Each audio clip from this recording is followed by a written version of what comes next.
uma influenciadora cristã, o nome dela é Roberta Vicente. Ela é muito sábia, muito inteligente, ela também, tudo que ela fala é à luz da Bíblia. E aí, ela falou uma vez, exatamente isso que o senhor acabou de afirmar, que ela entendia que um casal cristão que tinha condições, mas que não queria ter filhos, estava pecando. Isso gerou um burburinho, assim, eu lembro que essa discussão ficou... E eu nunca tinha ouvido isso na minha vida, essa afirmação. E eu fiquei encucada com isso, entendeu? Porque na minha cabeça era uma coisa... Como eu nunca tinha ouvido aquilo, eu nunca tinha parado pra pesquisar. Era uma coisa tipo, não quer, acabou, não quer. É o direito da mulher não querer. E aí eu fiquei pensando, mas por que ela não quer? Quais os motivos que levaram ela a ter esse pensamento? Claro Explica pra gente claro por quê. que é a questão. Começa, por exemplo, com a revolução sexual da década de 60, né? Que coaduna mais ou menos com a segunda onda do feminismo, que foi muito defendida por Simone de Beauvoir, por Beth Friedan, né? Simone de Beauvoir dizia: você não nasce mulher, você se faz mulher, a mulher ela se faz, né?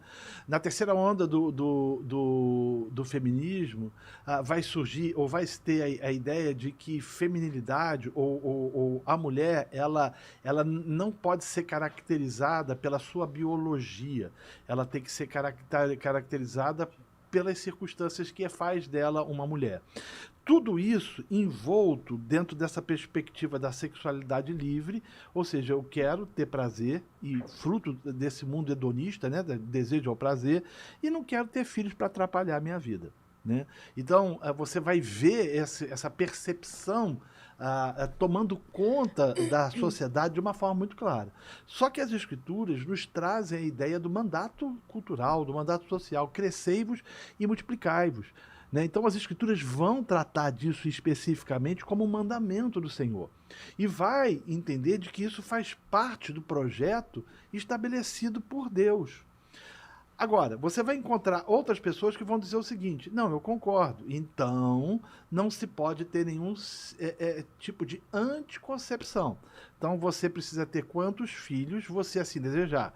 Então essa é uma percepção católica, muito em voga nos dias de hoje, chamada abertura à vida.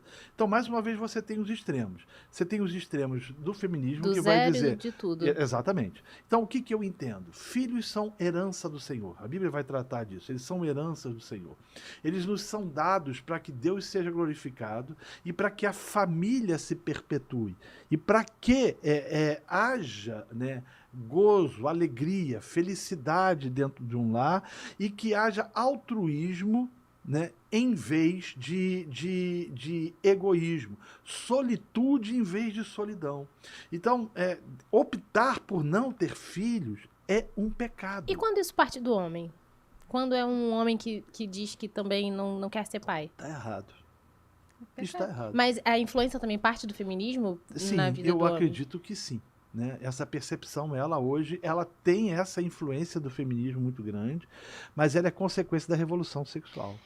E eu vou falar de casos específicos. Por exemplo, um casal que não tem condições financeiras de criar uma criança, enfim, de ter uma criança naquele momento. Qual seria a orientação do pastor para um casal assim? Olha, a gente precisa crer primeiro no Deus da providência. Né? Deus é o Deus da providência. Você vai perceber que toda a redenção ela se desenrola do ponto de vista da esterilidade e da fecundação de filhos. Abraão foi assim, com Sara, Isaac com Rebeca, Jacó com Raquel, lembra da história de Raquel da mesma forma? Você vai ver Ana com Samuel, você vai perceber a perseguição por parte também de Faraó às crianças do Egito, e até mesmo no tempo de Jesus. Né? Ana, no Novo Testamento também, a mãe de João Batista, que também era estéril. Então você vai perceber que a esterilidade, ou não ter filhos, sempre do ponto de vista das escrituras, nunca foi visto como uma coisa boa, uma coisa saudável. Mas sim, sempre gerar filhos. Sansão também. A mãe de Sansão também entra nesse contexto. Então, assim, eu entendo, eu compreendo que isso não é normal, que não faz parte, muito obrigado, não faz parte da normalidade. Não se encaixa na normalidade. Filhos foram dados por Deus para serem herança do Senhor. Agora, crer também que esse Deus que dá filhos, ele traz provisão. e ele traz sustento para isso. O problema hoje é muito secular, porque a pessoa fala o seguinte: eu não quero ter filho porque eu quero viajar.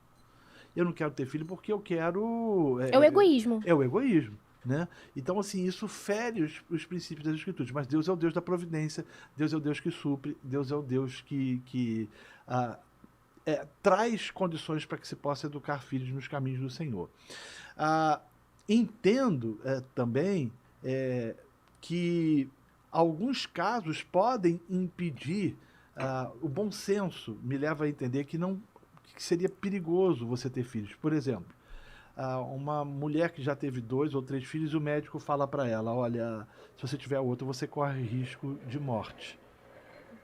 É bom tom que não se tenha nenhum tipo de filho. Mas eu tenho também algumas questões em relação à anticoncepcional. Existem anticoncepcionais que são abortivos, né? Você pode falar um pouco sobre isso? Porque isso também é uma outra discussão que eu vejo bastante...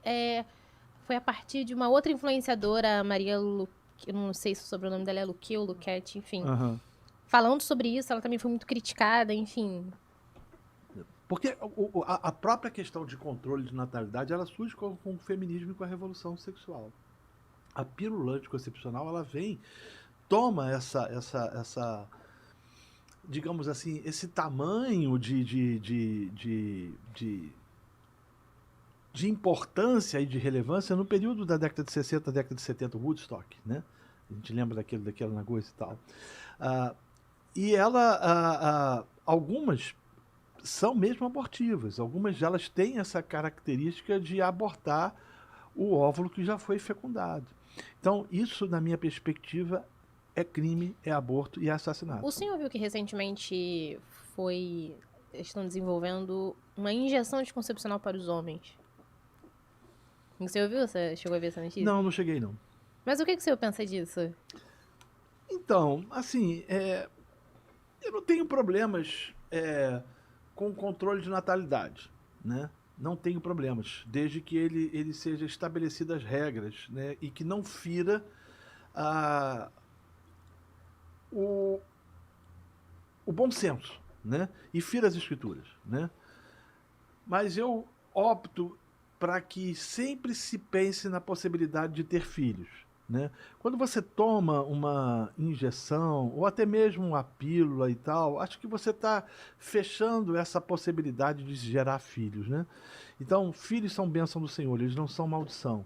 Eu acho que precisa ter planejamento, eu não tenho problema em relação ao planejamento. O que o pessoal faz uma doutrina errada que é chamado de onaísmo. Vou tentar explicar para vocês.